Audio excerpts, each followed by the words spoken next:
Have you ever contemplated what the Bible has to say about prosperity and wealth? It's a question that invites a journey of exploration and discovery.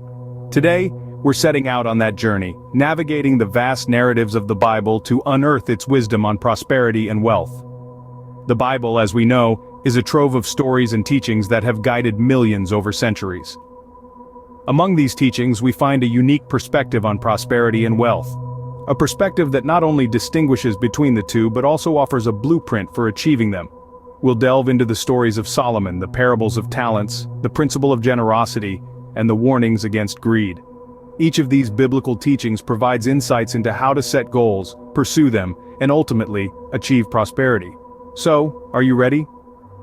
Let's dive into the sacred pages of the Bible and uncover the wisdom it holds about prosperity and wealth. Remember the story of King Solomon, the wisest and one of the wealthiest men in the Bible? Solomon, the son of David, was a king renowned for his wisdom and wealth. But how did he come to acquire such wisdom and prosperity?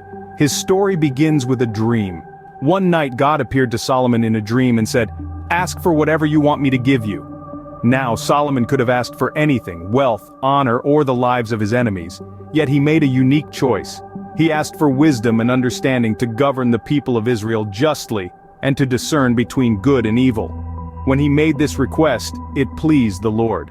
Solomon's request was selfless, intended for the good of his people rather than his own personal gain. It's here in 1 Kings chapter 3 verses 5 to 14, we see the heart of a true leader, one who values wisdom and understanding above material wealth and long life. God was so pleased with Solomon's request that he not only granted him the wisdom he sought but also wealth and honor, such that no other king could match him.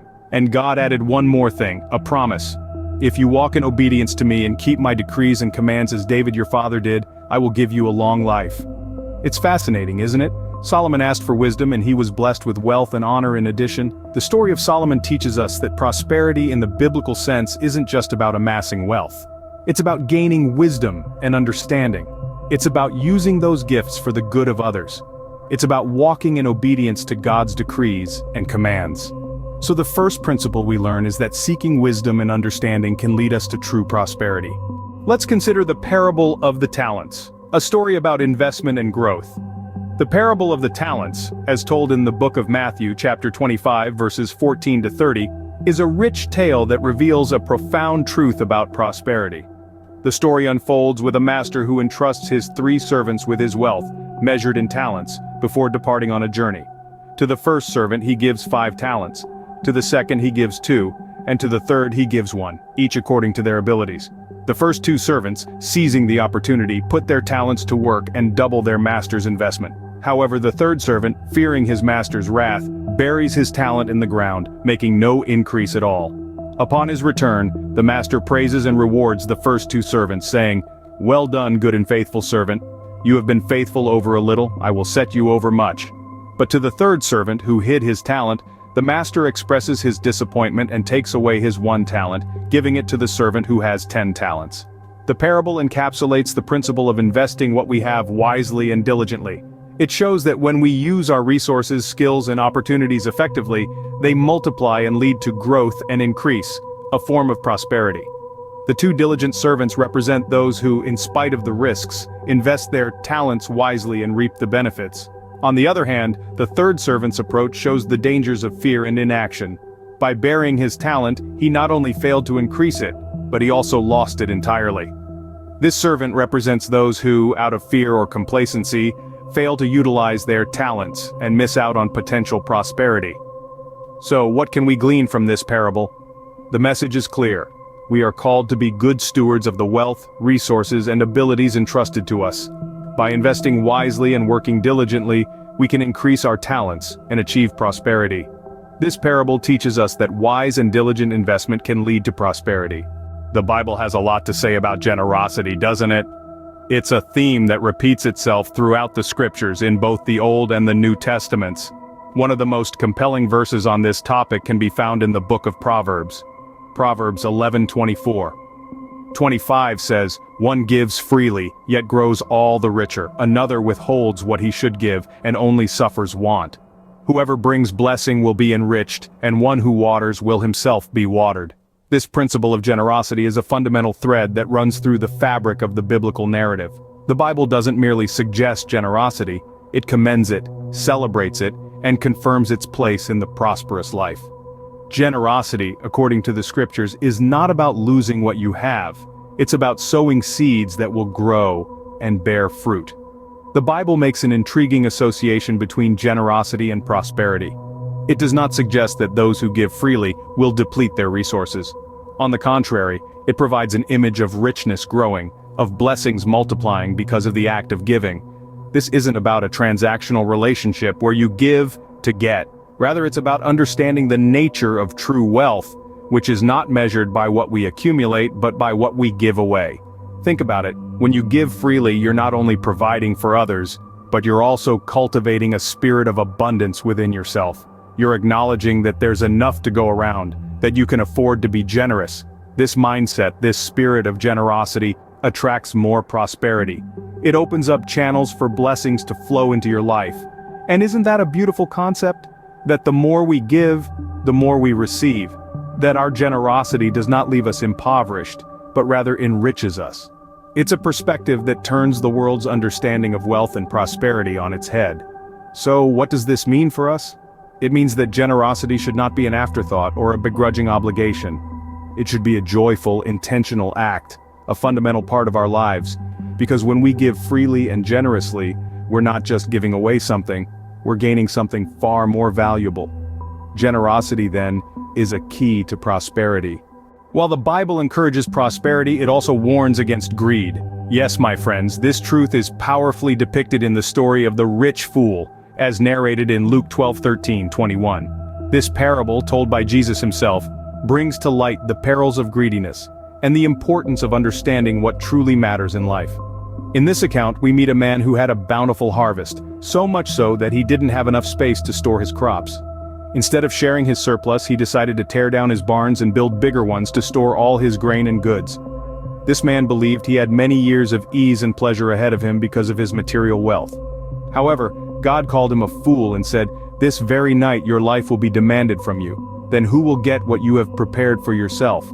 This story isn't just about a rich man, it's a cautionary tale for all of us. It highlights the principle that life is not measured by how much one owns. The value of our lives is not determined by the size of our bank accounts, the houses we live in, or the cars we drive.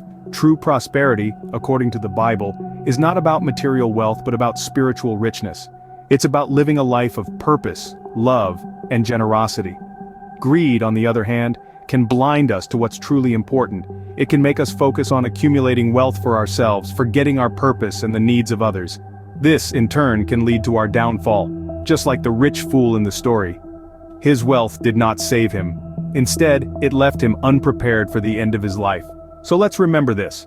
Prosperity is more than material wealth. It's about being rich in what matters to God.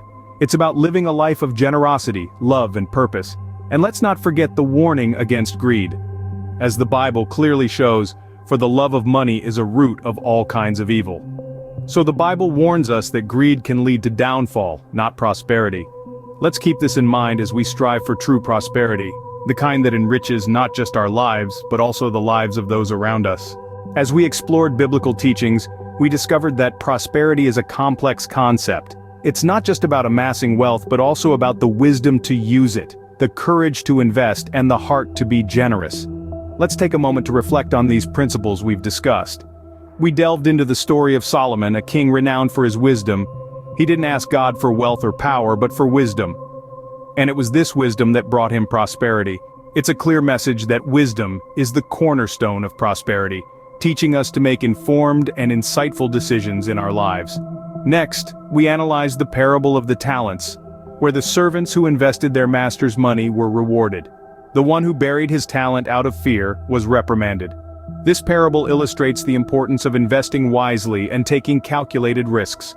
It's not enough to just have resources. We must also use them effectively to create more wealth. Then, we learned about the principle of generosity. The Bible teaches us that those who are generous are more likely to prosper. Being generous does not deplete wealth, but instead, it enriches us. It brings joy to the giver and the receiver, creating a cycle of positivity and abundance. Finally, we discussed the Bible's warning against greed. While it's good to aspire for prosperity, we must also guard against greed. It's essential to maintain balance and not let the pursuit of wealth consume us. Greed can lead to destructive behaviors and can blind us to the true value of what we already have. So the Bible's perspective on prosperity and wealth is not just about material riches but a balanced life filled with wisdom, generosity, and caution against greed. It's about creating wealth, not just for ourselves but also to make a positive impact on the lives of others. It's about using our resources wisely and being content with what we have while striving for what we can achieve. It's about living a life of purpose, balance, and abundance. We hope this exploration of prosperity and wealth from the Bible has provided you with valuable insights. The stories and teachings we've delved into today are not just ancient wisdom, but practical guidelines that can be applied in our daily lives. From the wisdom of Solomon to the parable of the talents, the Bible offers us a blueprint for a prosperous life that is about more than accumulating wealth. It's about generosity, balance, and the courage to invest in our talents. Now it's your turn to reflect on these principles. How can you apply them in your own life? How can you use what you've learned today to set and achieve your goals? This journey of discovery doesn't have to end here. Let's keep the conversation going. Please like this video, subscribe to our channel, and share this message with others. Remember, true prosperity is about more than wealth. It's about living a balanced and generous life. Thank you for joining us on this journey. Please like, subscribe, and share, and join us again as we continue to explore the wisdom of the Bible.